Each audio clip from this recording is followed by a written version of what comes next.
Якутский государственный музей истории и культуры народов Севера имени Емельяна Ярославского – одно из старейших научных и культурно-просветительных заведений республики. Это свидетель и летописец, хранитель памяти о людях и событиях, личностях и целых народах. Любимый не одним поколением якутян, предмет их гордости, он продолжает из года в год радовать интересными выставками и удивительными открытиями.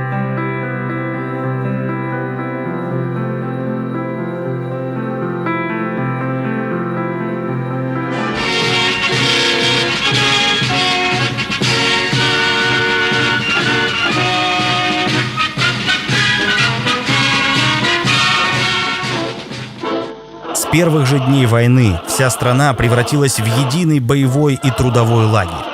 Все для фронта, все для победы. Под таким девизом трудились все, кто остался в тылу. Якутский народ проявлял героизм не только на полях сражений. Большая часть квалифицированных рабочих ушла на фронт. Тем не менее, в Якутии за годы войны были открыты новые отрасли производства и предприятия. Объем валовой продукции к 1945 году увеличился более чем в 2 раза. Республика в эти суровые годы частично, а в некоторых случаях полностью, сократила завоз товаров и продовольствия из других регионов Союза. В очень сложных условиях оказалось и сельское хозяйство. Прекратился завоз, ухудшилось техническое оснащение колхозов. Из-за сильной продолжительной засухи в 1942 году погибла треть посевов зерновых.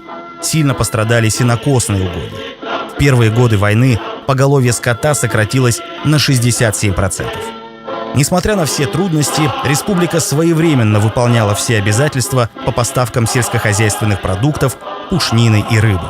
В июле 1941 года во всех отделениях Госбанка был открыт счет номер 14 – Фонд обороны Родины, куда рабочие и колхозники со всей страны отчисляли свои трудодни и часть заработной платы.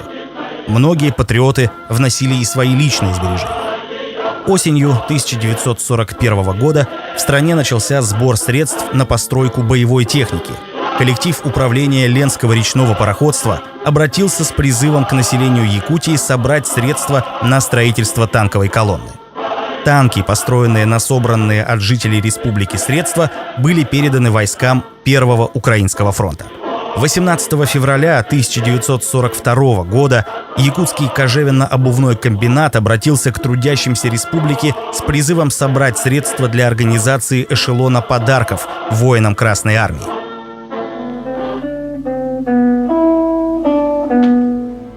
С началом Великой Отечественной войны увеличилось число детей-сирот, а вместе с тем и количество детских домов.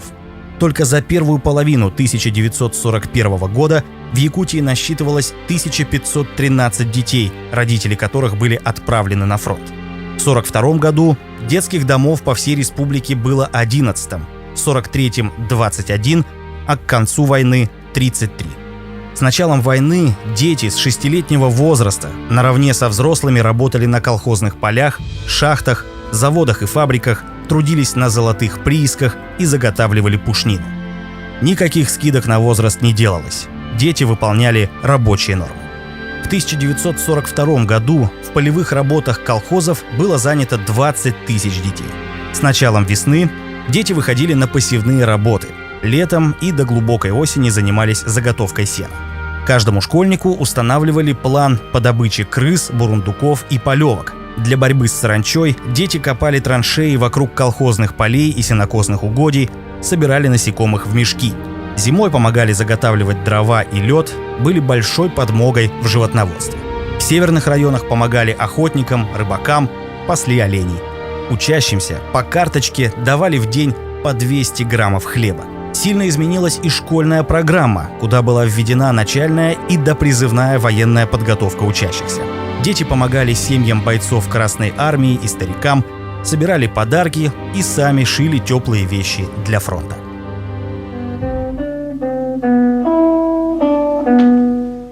С середины 30-х годов в СССР более 3,5 миллионов человек были депортированы по национальному признаку.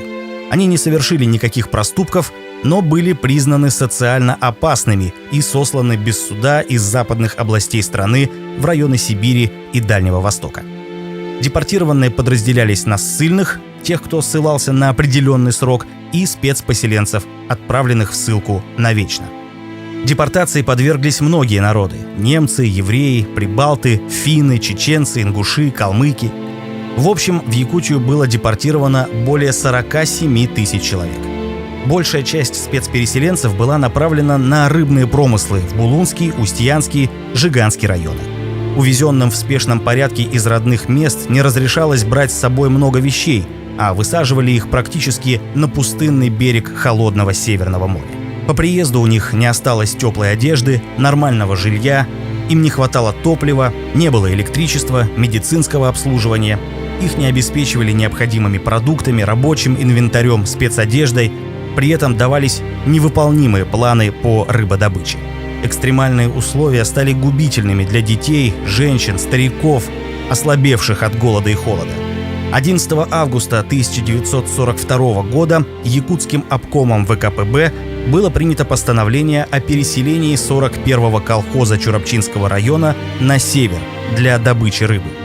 Таким образом, выполнялось постановление об улучшении снабжения фронта рыбой и решалась проблема борьбы с голодом, который разразился в Чурапчинском районе. На подготовку переселения было дано всего несколько дней, выделено по одной подводе на 3 семьи и разрешено взять с собой не более 16 килограммов вещей.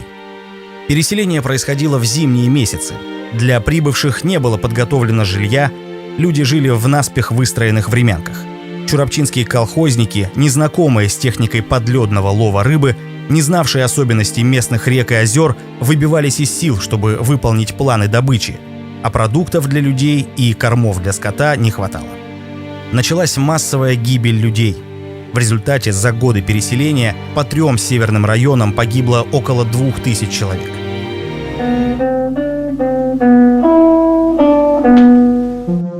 Этот раздел экспозиции никого не оставляет равнодушным. Стоя перед черно-белыми фотографиями, как перед иконостасом, плачут все посетители.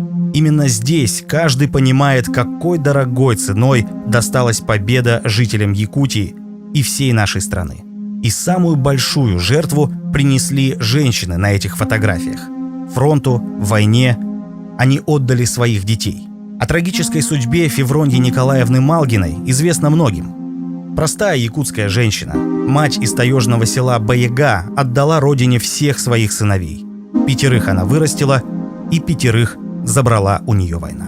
Сегодня она стала символом бессмертного материнского подвига. Это они на своих хрупких плечах вынесли все тяготы войны, не жалея собственных жизней, трудились в тылу, восстанавливали страну. Великие матери Победы. Письмо из будущего прошлого. Эта выставка начиналась с 2014 года. Была информация через СМИ, информация через школы, и учителя, через студентам была издана эта информация. И начиналось собирательство письма 2014 года, приуроченное 70-летию Великой Отечественной войны. Эти письма пишутся тем людям, которые прошли годы Великой Отечественной войны. Эти люди не только те, которые воевали, и даже те маленькие дети, которые голодали, страдали, им писались письма, чтобы те знали, не зря они этот момент прожили.